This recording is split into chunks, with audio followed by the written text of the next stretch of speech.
we bought a new car. Let me show you a little bit about this. We're kind of excited for this one, and hopefully you guys will be too. Don't worry, the Audi and the Saab are definitely not going anywhere, but this is a replacement for the Journey that you guys saw in the last video. And as you guys saw in the last video, we had a Jetta. That wasn't our car. This car was in the shop, which I'll get to here in a second. But let's at least show you the car. All right, this is our 22 Volkswagen Tiguan that is going to be new to us, new to the channel. And our whole plan with this is it's a replacement for a daily. But we're going to make it a little bit more fun than a typical Volkswagen Tiguan. So it's not going to stay the way it is. We have done some stuff to it in the meantime that we've had it. We have already had this car for about 2 months or so. But it has spent a decent amount of the time in the shop, which we'll get to here in a second. But I just want to show it off and show you guys a few of my favorite things about it. One of my most favorite things about this car is actually the presence that it has. For it being an SUV, it is surprisingly stylish with the way that the front end is designed. It's got the light up grille in it, which some people love, some people hate, but I do like. We are planning to do the light up logo to make it a little bit different, a little bit more unique for the front and the rear. And the one in the rear is also a brake light replacement. I do want to take some suggestions from people and see what other people think that we should do to this. Now, given there are some premises behind this, we are planning to keep it under warranty and we want to still have some fun with it. Speaking of which, we have done some stuff with the OBD11, which will be a whole different video here coming up soon of some stuff that we've coded to it. Rather, I think it's actually worth it or not. But let me at least continue to get into what I do absolutely love about this car. Now, given this isn't my car, so it's not my daily driver, this is my husband's daily driver. But let me at least give you a little bit of a walk around. So aside from the presence of the vehicle, I do actually quite like the wheels on it, the stance of it. I have seen these things lowered before and they look honestly really phenomenal for it being an SUV, which I'll throw up a picture of one that we found that we quite like. Some of the things that we've done to it thus far is we have done the sequential turn signals on the mirror, which I'll show you in a second, but we are also planning on swapping out these for the European taillights, which in my opinion look a lot nicer. Aside from that, this car is extremely practical for it being kind of smaller than our last car. We did have a Dodge Journey, but it's got a decent amount of space. It does have the Fender audio system, so when you lift this up, we do have an actual subwoofer. It's okay. It's not killer by any means, but it does the job and it sounds a lot better than what we had before. Previously, we had a custom Alpine system that I actually installed into the vehicle at one point, and we quite liked it. It had a kicker amp to it, and it sounded good. It had some decent bass to it, some pretty solid high ends, but we wanted, you know, to spring for something a little bit nicer. One of the other things I do love about it is very road trip worthy. Let me explain. Now, given in the back seat, I don't have that much room currently, but the seat is all the way back, reclined, put all the way down. So it's not the most, I'll say, comfortable currently. But what I will say is the seats are, I find, actually very comfortable. We did take it on a trip right after we bought it down to Tennessee. It's about an 8-hour road trip. And it was me, my husband, and my mom. My mom was in the back seat. She said it was fine. Her back did start to hurt after a while because the seats are a little bit on the firm side, but it is still relatively new. Keep in mind, this is used, but it is used with kind of a small amount of miles on it, so it really hasn't been broken in all that much. One of the things we both love is the nice panoramic sunroof. It has been great. He loves it. I'm indifferent to having a sunroof because it does get rid of some of the headroom that I already don't have for being 6'3". So now, as I said, I'm sorry I'm jumping around a little bit, I did put the sequential turn signals on here, which do make a honestly pretty decent difference. So it's nothing huge, but it's a little bit of something. We also did code in to the front, the sequential turn signals for the front as well. But I'm curious what you guys think. We have some plans for it. We are planning on doing a cold air intake, possibly an exhaust on it to have a little bit more fun with it. Nothing crazy, but we want to have a pretty good time with it. Now, let me actually go ahead and start it up. One of the other things I do love about this car is it is nice and quiet. Let me actually roll the windows down because it is spicy up in here. I like feeling a nice breeze.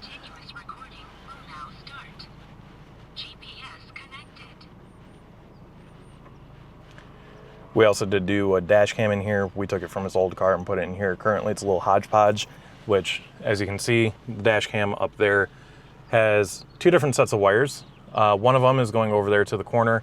That is actually for the SIG socket adapter, but we do have the hardwire kit ran. We just need fuse taps to actually get it fully hooked up. We didn't want to actually splice into wires on this car. We're trying to be as careful as we can.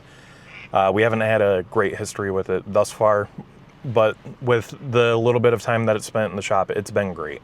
So some of the other things that are nifty little features that we both love, the digital gauge cluster, which is awesome to toy around with. And it's nice that it actually goes with the ambient lighting because this does have the ambient lighting kit. Now, given it's not the most incredible ambient lighting, but it gives you a little bit of something. It's over here on the doors, and I honestly don't remember anywhere else. We do honestly quite like the sound system. It's pretty nice. The car rides great. It gets pretty solid gas mileage compared to what we're used to.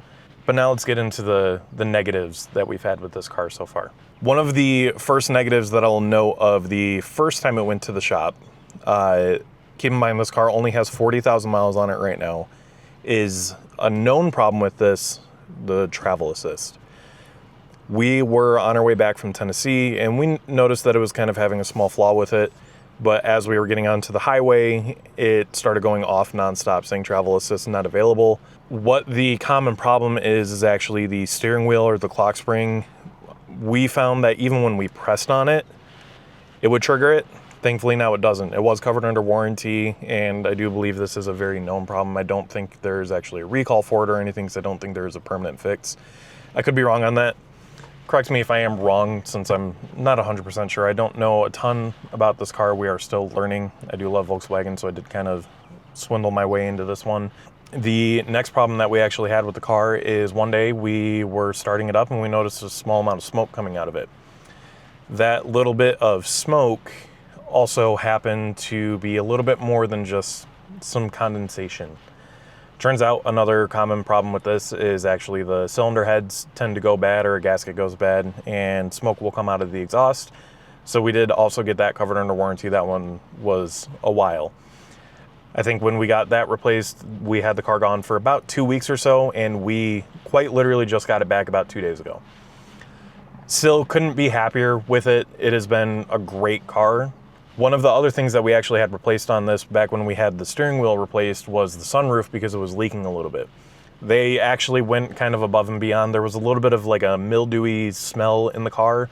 So not only did they replace the sunroof and I believe the headliner, but they also replaced the carpet and the carpet lining as well, completely getting rid of the entire smell. I remember they also tried replacing the seats on this car for some odd reason. We're still not sure quite exactly why. Regardless, without the seats being replaced, they were fine to begin with, so in our opinion, they didn't really need to be replaced in the first place. And that's all we've had for negatives. Now, given I don't think Volkswagen has the best reputation when it comes to reliability, I will say at least on our front, it's been pretty okay. I think a lot of the reliability concerns come from a lot of the previous cars, the older ones like the Audi that we have on the channel, being less commonly reliable.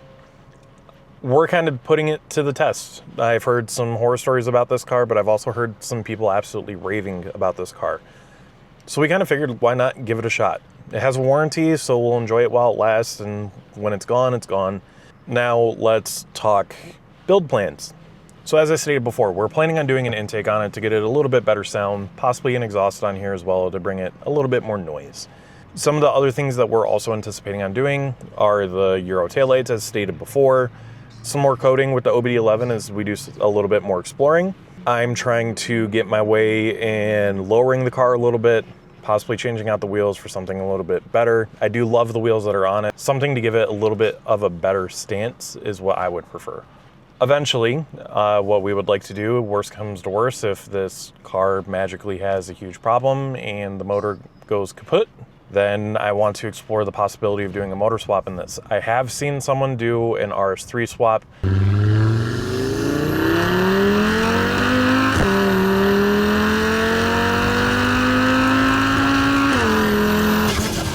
I know someone in the comments might say something about that. That's a lot of money that I don't have. I just work a regular 9 to 5. We don't have a ton of money.